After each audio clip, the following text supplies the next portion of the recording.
Sir, हम जानना चाहते हैं कि आप भारतीय जनता पार्टी को छोड़कर झारखंड मुक्ति मोर्चा क्यों ज्वाइन किया? इसके पीछे आपका क्या उद्देश्य रहा है? किन कारणों से आपने भारतीय जनता पार्टी से अलविदा कहा है, ये हम सभी जानना चाहते हैं। बहुत अच्छा प्रश्न है आप लोगों का। और मैं आप लोग बताना चाहता हूँ कि हम बचपन में भी, बड़े होकर के भी हमेशा ये पढ़ते रहे हैं कि झारखंड राज्य का विकास कैसे हो। और हम लोग भूगोल में ये पढ़ते थे, जब झारखंड नहीं बना था उसमें हम लोग पढ़ते थे, ये पढ़ते थे कि बिहार अमीर है और बिहार की जनता गरीब है। हम लोग पढ़ते थे। हम उसको थोड़ा बदलते हैं, आज झारखंड में है तो झारखंड अमीर है पर झारखंड की जनता गरीब है।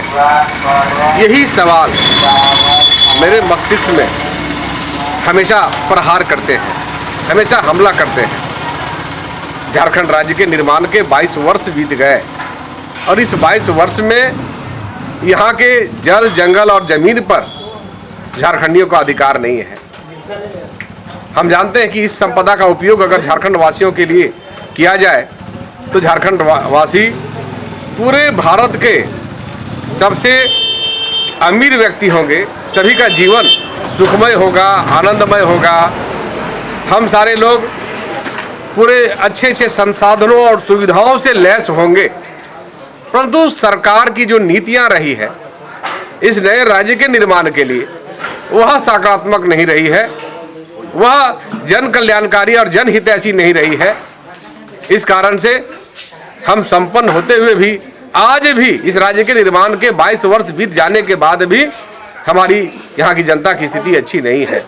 और यह मैंने महसूस किया और मैंने देखा कि जनता के कल्याण के लिए जो आगे आ रही है, जो आम, गरीब, मजदूर, किसान, हमारे अनुसूचित जनजाति के भाई, हमारे अनुसूचित जाति के भाई, हमारे पिछड़े तमाम समान वर्ग के जो कमजोर लोग हैं, उनके लिए कैसा हित हो सके, कैसे हित हो सके, इस बारे में अगर कोई चिंता कर रहा है, इस बारे में कोई योजनाओं का निर्माण कर रहा है, तो वह झारखंड मुक्ति मोर्चा की जो सरकार चल रही है हेमंत सोरेन जी के नेतृत्व में, यह सरकार कर रही है। और यह सरकार लगातार अच्छी योजनाओं का निर्माण कर रही है। आपने देखा होगा कि नौकरी के भाव में हमारे लोग पलायन कर रहे थे। हम जाते हैं, सूरत जाते हैं, कलकत्ता जाते हैं, बम्बई जाते हैं, मद्रास जाते हैं नौकरी के तलाश में, परंतु वहाँ पर किस प्रकार का जिल्लत सा जीवन जीना पड़ता है, किस प्रकार से हम सबको समस्याओं का सामना करना पड़ता है। हम कहते हैं यहाँ वहाँ के हमारे लोगों का पलायन रुके और यहाँ पर रोजगार लोगों को प्राप्त हो सके। और लगातार लंबे समय से 1932 खतियान आधारित नौकरी में नियोजन की मांग चल रही थी और इस बात को अगर किसी ने पूरा करने का काम किया है तो माननीय हेमंत सोरेन जी की सरकार ने पूरा करने का काम किया है। इस राज्य के निर्माण होते ही जो पिछड़ों के लिए नौकरियों में 27% आरक्षण का प्रावधान था, निर्माण होते ही जो सरकार को पहले यहाँ मौका मिला अपना सत्ता संचालन का, उसने 27% से घटा के 14% कर दिया।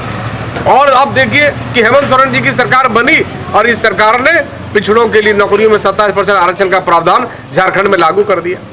हमने देखा, आपने देखा कि यहाँ पर जो है पेंशन योजना समाप्त कर दी गई थी और पुरानी पेंशन योजना को ला करके जितने भी पेंशनधारी लोग थे, सेवानिवृत्त हमारे जितने भी एम्प्लॉय थे, उनको सम्मानित करने का काम हेमंत सोरेन जी की सरकार ने किया है।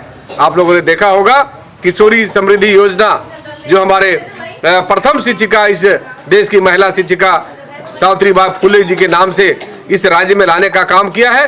उसके माध्यम से बेटियों के संवर्धन के लिए काम किया जा रहा है। 8वां क्लास में जब बेटी जाती है तो उन्हें वहाँ सहायता प्रदान करते हुए 12वां तक उन्हें 40,000 रुपया तक का सहायता प्रदान किया जाता है ताकि हम बालिकाओं का संवर्धन कर सकें। उसी प्रकार इस राज्य में हर क्षेत्र में यहाँ के लोगों के सर्वांगीण विकास की योजनाएं बनाई जा रही है। यहाँ के लोगों का जल, जंगल और जमीन पर अपना अधिकार हो, लोग अपना मालिकियत समझे और उसका लाभ यहाँ के लोगों को मिल सके और वो विकास कर सके।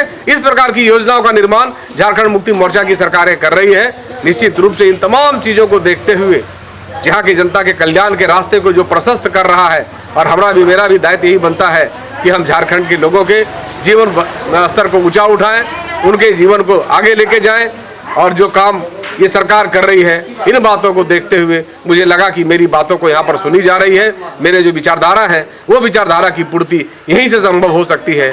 इन्हीं तमाम बातों को सोचते हुए समझते हुए मैंने झारखंड मुक्ति मोर्चा का सदस्यता ग्रहण किया है और उम्मीद है कि यह राज्य आगे बढ़ेगा।